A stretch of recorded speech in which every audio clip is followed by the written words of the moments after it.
নমস্কার শ্রোতা বন্ধুরা, আরেকটি নতুন ভিডিওতে আপনাদের স্বাগত। বড়দের মুখ থেকে আমরা ভূত, পিশাচ, শাকচুন্নি, ডাইনি, অশরী এইরকম নানান ধরনের আত্মার কথা শুনে থাকি। আবার অনেক সময় নানা রকম কাহিনীতেও এদের উল্লেখ পাওয়া যায়।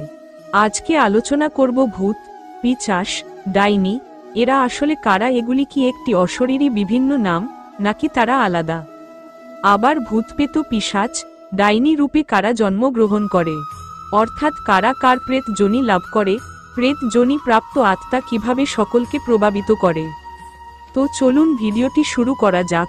পৌরাণিক বিশ্বাস ও বিভিন্ন পৌরাণিক কাহিনী অনুসারে কোন ব্যক্তির মৃত্যুর পর যখন আত্মা তার দেহ ছেড়ে যায় তখন সেই আত্মা ক্ষুধা, তৃষ্ণা, ক্রোধ, লালসা, ঘৃণা ইত্যাদি অনুভব করতে থাকে। গরুর পুরাণ অনুসারে এই মহাবিশ্বে পশু যোনি, বৃক্ষ যোনি, কীট পতঙ্গের যোনি, মনুষ্য যোনি ইত্যাদি মোট 84 লক্ষ যোনি আছে। কর্ম অনুযায়ী জীব নতুন রূপে জন্ম লাভ করে। মনুষ্য যোনিতে জন্মানোর পর মানুষের যখন মৃত্যু হয় তখন তার আত্মা কোথায় যাবে তা নির্ভর করে তার কর্মের উপর। গরুর পুরাণ অনুসারে যখন কোন ব্যক্তি আসক্তি, ক্রোধ, ঘৃণা, লোভ, লালসা প্রভৃতি কামনা বাসনা বহন করে মৃত্যুবরণ করে সে অবশ্যই প্রেত হয়ে ঘুরে বেড়ায়। আর যে ব্যক্তি দুর্ঘটনা, খুন, আত্মহত্যা ইত্যাদি কারণে মারা গেছে সেও ভূত প্রেত হয়ে ঘুরে বেড়ায়। এই ধরনের ব্যক্তিদের আত্মাকে সন্তুষ্ট করার জন্য শ্রাদ্ধ ও তর্পণ করা হয়। আবার মৃত্যুর পূর্বে যাদের ইচ্ছা অপূর্ণ থেকে যায় বা মৃত্যুর পর কোন কারণে যাদের দাহ করা হয় না তাদের আত্মা ভৌতিক অবস্থা ঘুরে বেড়ায়, অর্থাৎ তারা প্রেত যোনি লাভ করে। যার কোন বর্তমান নেই, শুধুই অতীত, তাকে ভূত বলা হয়, অর্থাৎ অতীতে আটকে থাকা আত্মা ভূত হয়ে যায়। আত্মার 3টি রূপ বিবেচনা করা হয়: জীবাত্মা, প্রেত আত্মা এবং সূক্ষ্ম আত্মা।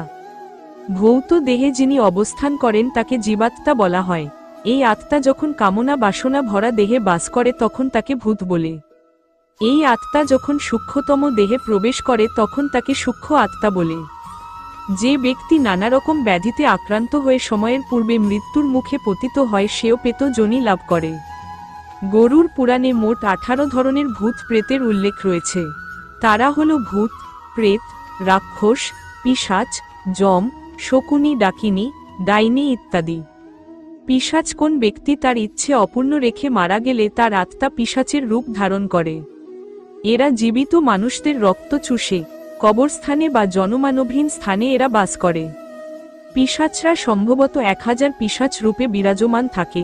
ডাইনি, গরুর পুরাণে বলা আছে যে জীবিত অবস্থায় যে মহিলা অন্যদের উপর কালো জাদু করে বা যে কাউকে হত্যা করে, মৃত্যুর পর সেই মহিলা ডাইনিতে পরিণত হয়। ডাইনিদের পা উল্টো দিকে থাকে এবং এরা অন্যের ক্ষতি করার সুযোগ খোঁজে। ব্রহ্মদৈত্য ভূতেদের মধ্যে সবচেয়ে প্রভাবশালী ও ক্ষমতাশালী মনে করা হয় ব্রহ্মদৈত্যকে, তাই তাকে ভূতেদের রাজা বলা হয়। প্রচলিত বিশ্বাস অনুসারে যদি কোন ব্রাহ্মণের অপঘাতে মৃত্যু হয় তবে তার আত্মা ব্রহ্মদৈত্যে পরিণত হয়। ব্রহ্মদৈত্য বেল গাছে বাস করে এবং তারা প্রচুর ক্ষমতার অধিকারী। তারা সাধারণত পরিষ্কার পরিচ্ছন্নভাবে থাকতে পছন্দ করে এবং তারা নোংরা আবর্জনাকে ঘৃণা করে। পেতনি, পেতনি হল নারী ভূত। অল্প বয়সেই অবিবাহিতা মেয়ে অপঘাতে মারা গেলে পেতনি হয়। মেয়ে অপঘাতে মারা গেলে পেতনি হয়। এরা তেঁতুল আর শ্যাওড়া গাছে বাস করে। প্রেত ভূতেদের মধ্যে সবচেয়ে ভয়ানক হল প্রেত।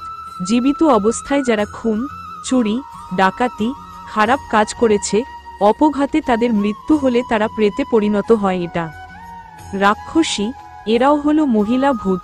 এরা ভগবানকে ভয় পায়। ভগবানের নাম জপ করলে বা মন্ত্র জপ করলে এরা ভয় পায়। এরা অপরিসীম ক্ষমতার অধিকারী। নিজেদের ক্ষমতা ব্যবহার করে এরা অন্যের ক্ষতি সাধন করে। শাকচুন্নি, অল্প বয়সী বিবাহিত নারীর মৃত্যু হলে তারা অতৃপ্ত আত্মা শাকচুন্নি হয়। তারা লাল পাইরে সাদা শাড়ি পরে, হাতে থাকে শাখা ও পলা। এরা আবার শাকিনী বলেও পরিচিত। নিশি, নিশির ডাক কথাটা আমরা অনেকেই শুনেছি। রাতের বেলা ডাক দেওয়ার কারণে এদের নাম নিশি। সাধারণত পরিচিত মানুষের গলার আওয়াজ নকল করে এরা নিজের শিকারকে ডাক দেয়। যারা নিশির ডাকে সাড়া দেয় তারা নাকি আর ফিরে আসে না। যক্ষ, আমরা আমাদের ঠাকুরমাদের কাছে গল্পে যক্ষ নামটা অনেক শুনেছি। গল্প অনুযায়ী কৃপণ ব্যক্তিরা তাদের ধনসম্পত্তি মাটির নিচের কোন ঘরে লুকিয়ে রেখে তা পাহারার জন্য কোন শিশুকে সেখানে বসিয়ে রাখতেন। শিশুটি না খেতে পেয়ে মারা গিয়ে যক্ষ বা যক্ষিতে পরিণত হতো এবং সেই সম্পত্তি দেখাশোনা করত। এই হলো বিশেষ বিশেষ কিছু ভূতের পরিচয়। লোক বিশ্বাস অনুযায়ী জীবদ্দশায় যে সমস্ত মানুষেরা নানান রকম খারাপ কাজ করে, অন্যদের উপর অত্যাচার করে এবং যাদের অপঘাতে মৃত্যু হয়, তারাই ভূত হয়ে যায় বা প্রেত যোনি লাভ করে। গরুড় পুরাণে বলা হয়েছে যে ভূতের ক্ষুধার্ত তৃষ্ণার্ত থাকে, তবে খাদ্য ও জলের অভাবে তারা সর্বদা অতৃপ্ত ও অস্থির থাকে। তারা তাদের এই অবস্থা থেকে পরিত্রাণ দিতে পারে এমন কাউকে সর্বদা অনুসন্ধান করে। জীবিত কালে মানুষের আত্মা যেমন জাগরণ থেকে গভীর নিদ্রা থেকে স্বপ্ন এবং স্বপ্ন থেকে জাগরণে যায়, তেমনি মৃত্যুর সময়ও জাগরণ থেকে স্বপ্নে এবং স্বপ্ন থেকে গভীর নিদ্রায় যায়। আবার জন্ম নেওয়ার জন্য যখন সে মাতৃগর্ভে প্রবেশ করে, তখন থেকে জন্মের আগ পর্যন্ত সে গভীর নিদ্রায় থাকে। মনে করা হয় প্রেতাত্মা অতিরিক্ত শব্দ, আলো এবং মন্ত্র জপ সহ্য করতে পারে না, তাই তারা কৃষ্ণপক্ষকে বেশি পছন্দ করে এবং আমাবস্যায় সর্বাধিক শক্তিশালী হয়। দীর্ঘদিন ধরে খালি পড়ে থাকা বাড়ি এবং জঙ্গলে তারা বাস করে। প্রচলিত মতবাদ অনুযায়ী যারা ভগবান ও ধর্ম মানে না, গুরুকে অপমান করে এবং যারা সর্বদা পাপ কর্মে লিপ্ত থাকে, তারা সহজেই ভূতের খপ্পরে পড়তে পারে। আবার যাদের রাশি হালকা, তারাও এদের দ্বারা আক্রান্ত হয়, তবে সর্বদাই বিশ্বাস তাদের দেহ নেই, তাদের কোন আকার আয়তন নেই, তাই তাদের আমরা দেখতে পাই না, শুধু অনুভব করতে পারি। তাই তাদের অস্তিত্ব ও বিশ্বাস বা অবিশ্বাস করাটা সকলেই ব্যক্তিগত ব্যাপার। এই ছিল প্রেত জনিন প্রেতদের নিয়ে সামান্য কিছু তথ্য।